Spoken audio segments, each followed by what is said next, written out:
Hello everyone, welcome back to Pharmacy Burner. In the following slides, we are going to learn about the red blood cells or erythrocytes, which include introduction, formation and development of RBC and hemoglobin, which is 95% part of the erythrocytes. So we will start from some basic introduction. Red blood cells are also known as erythrocytes. It delivers oxygen to the tissues in body. Oxygen turns into the energy and tissue releases carbon dioxide. Now RBC also transport carbon dioxide to the lungs. So red blood cells को हम erythrocytes भी कहते हैं, जो कि oxygen को body के अंदर प्रेजेंट टिश्यू तक ट्रांसपोर्ट करती है. ऑक्सीजन जो है वो एनर्जी में कन्वर्ट होता है, जिसकी वजह से कार्बन डाइऑक्साइड जो है वो रिलीज होता है. नाउ आरबीसी कार्बन डाइऑक्साइड को लंग्स तक ट्रांसपोर्ट करने में भी हेल्प करता है. आरबीसी जो होता है वो ब्लड का पार्ट होता है. सो ब्लड के बारे में हमने प्रीवियस वीडियो में डिटेल में पढ़ा है, तो आप वहां से देख सकते हैं. ब्लड के दो पार्ट होते हैं, प्लाज्मा और ब्लड सेल्स, जिसमें से ओवरऑल ब्लड का 55% पार्ट जो होता है वो प्लाज्मा होता है और 45% पार्ट जो है वो डिफरेंट टाइप की ब्लड सेल्स होती है. 99% of all blood cells are erythrocytes. So overall जो ब्लड सेल्स होती है उसमें से 99% जो सेल्स है वो इरिथ्रोसाइट्स या रेड ब्लड सेल्स होती है, और रिमेनिंग 1% जो होता है वो व्हाइट ब्लड सेल्स और प्लेटलेट्स होती है. Red blood cells does not have nucleus in their structure. They are biconcave and flexible in shape, having diameter of 7 micrometer. So red blood cells के अंदर न्यूक्लियस एब्सेंट होता है. ये बाइकॉन्केव और flexible होती है, जैसा कि आप यहाँ इसका स्ट्रक्चर देख सकते हैं. इनकी फ्लेक्सिबल होने की वजह से नैरो कैपिलरीज में इजीली ट्रांसपोर्ट कर पाती है, और इनका जो डायमीटर होता है वो अराउंड 7 माइक्रोमीटर का होता है. Now life span and development of RBC, जिसमें हम पढ़ेंगे इरिथ्रोपोइसिस क्या होता है. The process of RBC formation from stem cells is known as erythropoiesis. So RBC formation का जो प्रोसेस होता है उस प्रोसेस को हम इरिथ्रोपोइसिस कहते हैं, जो कि अराउंड 7 डेज के अंदर कंप्लीट होता है. सो ये 7 डेज का जो प्रोसेस है इरिथ्रोपोइसिस, वो कंप्लीट होने के बाद एक मैच्योर रेड ब्लड सेल जो है वो बनती है और हमारी ब्लड सर्कुलेशन सिस्टम के अंदर ये ट्रांसफर करती है. Vitamin B12 and folic acid play important function in formation of RBC. So RBC formation के अंदर विटामिन B12 और folic acid जो है वो important function play करते हैं, जिनकी जो रिक्वायरमेंट होती है वो हमारी बॉडी में डाइट के थ्रू फुलफिल होती है, जैसे green vegetable, non veg and etcetera. Different type के फूड कंजप्शन के थ्रू ये फुलफिल होता है. Stages of development of RBC. RBC development take place in 8 stages which start from hemocytoplasm to a mature red blood cell. RBC development का जो process होता है वो 8 स्टेजेस में कंप्लीट होता है, जो शुरू होता है हीमोसाइटोप्लाज्म से लेकर मैच्योर आरबीसी तक ये रहता है. First 7 steps take place in bone marrow. So first 7 step जो होती है वो बोन मैरो के अंदर कंप्लीट होती है. उसके बाद रेटिकुलोसाइट जो है वो ब्लड स्ट्रीम के अंदर रिलीज होता है, जो 1 से 2 दिन के अंदर कन्वर्ट हो जाता है मैच्योर रेड ब्लड सेल्स के अंदर. After completion of 7 steps, reticulocyte released into the bloodstream, where it convert into a mature red blood cell within 1 to 2 days. So first 7 steps जो है वो बोन मैरो के अंदर होती है. कौन कौन सी फर्स्ट स्टेप्स है? Haemocytoblast, pro erythroblast, early erythroblast, late erythroblast, normoblast, जो कि फर्दर 2 स्टेप्स में हो रहा है, जिसमें से फर्स्ट के अंदर न्यूक्लियस प्रेजेंट होता है और सेकेंड के अंदर न्यूक्लियस जो है वो सेपरेट होना शुरू हो जाता है. उसके बाद रेटिकुलोसाइट. तो रेटिकुलोसाइट मैच्योर होने के बाद ब्लड स्ट्रीम के अंदर रिलीज हो जाता है, जो कि 1 से 2 दिन के अंदर कन्वर्ट होता है एक मैच्योर रेड ब्लड सेल के अंदर. The life span of RBC in blood circulation is about 120 days. तो एक मैच्योर रेड ब्लड सेल जब बनती है बॉडी के अंदर, तो उसका ब्लड सर्कुलेशन में लाइफ स्पैन होता है वो अराउंड 120 डेज का होता है. उसके बाद वो डिस्ट्रॉय हो जाती है. Red blood cell does not have nucleus, so they need to be replaced by new cells from bone marrow.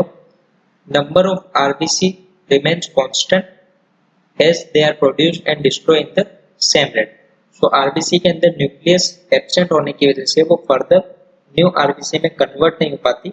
सो उनका लाइफ स्पैन जो वो 120 डेज का होता है, वो कंप्लीट होने के बाद ये डिस्ट्रॉय हो जाती है, और डिस्ट्रॉय होने के बाद सेम रेट से बोन मैरो के थ्रू प्रोड्यूस भी हो जाती है. तो इनका जो लेवल होता है वो हमेशा कांस्टेंट रहता है हमारी बॉडी के अंदर. about 2 to 10 million RBC form and destroy every second in human body. So 2 से लेकर 10 मिलियन तक RBC जो है वो हमारी बॉडी में डिस्ट्रॉय होती रहती है और फॉर्म होती रहती है कॉन्स्टेंटली रहते हैं. सो फर्स्ट की जो 7 स्टेप्स है वो बोन मैरो के अंदर हो रही है.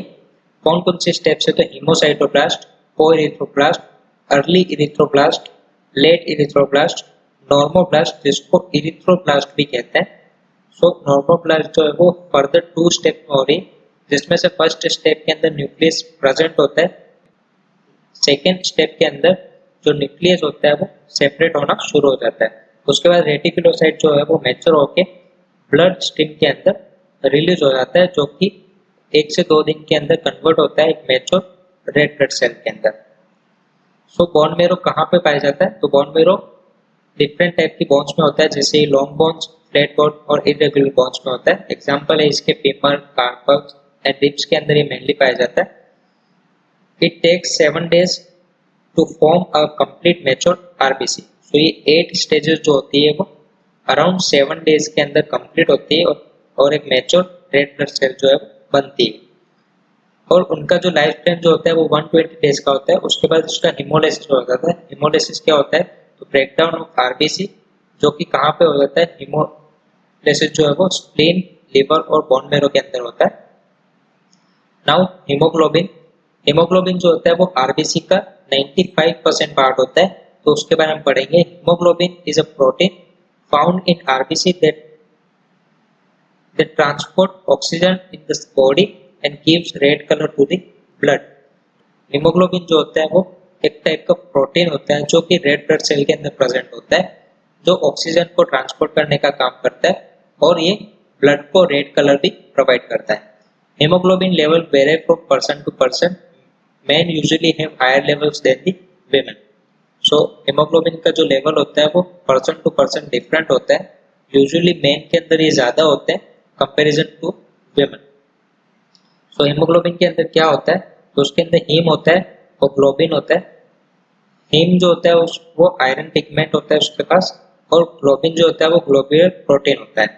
सो प्रोटीन की 4 चेन्स होती है. सो इसका स्ट्रक्चर कैसे आप देख सकते हैं, एक हीमोग्लोबिन के अंदर 4 ग्लोबिन चेन होती है, जैसे कि आप यहाँ देख सकते हैं alpha 1, alpha 2, beta 1 and beta 2. और 4 ग्लोबिन चेन के पास 4 हीम यूनिट्स होती है और 4 हीम यूनिट्स के ऊपर 4 आयरन के एटम्स होते हैं जिनके ऊपर ऑक्सीजन के एटम्स अटैच होते हैं. सो एक हीमोग्लोबिन के अंदर 4 ग्लोबिन चेन होती है, 4 हीम यूनिट्स होती है, 4 आयरन एटम्स होते हैं जिनके ऊपर 4 ऑक्सीजन के एटम्स अटैच हो जाते हैं. नाउ ऑक्सी हीमोग्लोबिन क्या होता है, when 4 oxygen atom attach to one haemoglobin then it is known as oxy haemoglobin, और इसको सैचुरेटेड हीमोग्लोबिन भी कहते हैं. तो जैसा कि आप देख सकते हैं एक हीमोग्लोबिन के एटम से जब 4 ऑक्सीजन के एटम अटैच होते हैं, जैसा कि पिक्चर में यहाँ पे शो किया गया, तो उस कंडीशन को हम ऑक्सी हीमोग्लोबिन कहते हैं या उसको सैचुरेटेड हीमोग्लोबिन भी हम कह सकते हैं. 1 RBC have around 260 million haemoglobin molecules which carry over 1 billion oxygen molecule. So एक आरबीसी के अंदर अराउंड 260 मिलियन हीमोग्लोबिन के एटम्स होते हैं या मॉलिक्यूल्स होते हैं जो कि अराउंड 1 बिलियन ऑक्सीजन एटम्स को बॉडी के अंदर ट्रांसपोर्ट करने में हेल्प करते हैं. Blood containing oxygen is bright red in color and usually present in the arteries. So जो blood होता है उसके अंदर ऑक्सीजन होता है तो उसका कलर ब्राइट रेड होता है और ये यूजुअली आर्टरीज के अंदर प्रेजेंट होता है. और blood containing low levels of oxygen are dark bluish in color and usually present in the veins. So जो जिस ब्लड के अंदर ऑक्सीजन लेवल कम होता है उसके अंदर ऑक्सीजन नहीं होता तो वो डार्क ब्लूइश कलर का होता है और ये यूजुअली वेन्स के अंदर प्रेजेंट होता है. Now breakdown of RBC. RBC का जो लाइफ स्पैन है वो अराउंड 120 days का होता है, तो उसके कंप्लीट होने के बाद वो डिस्ट्रॉय हो जाती है, उसका हिमोलाइसिस हो जाता है. तो उसके बाद उस एक आरबीसी के अंदर से क्या क्या मॉलिक्यूल्स रिलीज होते हैं, तो उसके अंदर Fe मीन्स आयरन रिलीज होता है, ग्लोबिन रिलीज होता है. सो ये दोनों जो मॉलिक्यूल्स होते हैं वो फर्दर रिसाइकल हो जाते हैं और न्यू आरबीसी फॉर्मेशन के प्रोसेस में हेल्प करते हैं. उसके बाद हीम जो होता है वो कन्वर्ट होता है बिलिरुबिन और एल्ब्यूमिन में, जो कि ब्लड सर्कुलेशन के थ्रू लीवर में पहुंचते हैं। और बिलिरुबिन जो होता है वो ब्लड सर्कुलेशन से होते हुए लीवर से होते हुए फीकस मटेरियल के थ्रू ये बॉडी से एक्सक्रीट आउट हो जाता है। So that is all about red blood cells. Hope you like the video. Make sure you subscribe to Pharmacy Partner to stay updated for upcoming videos.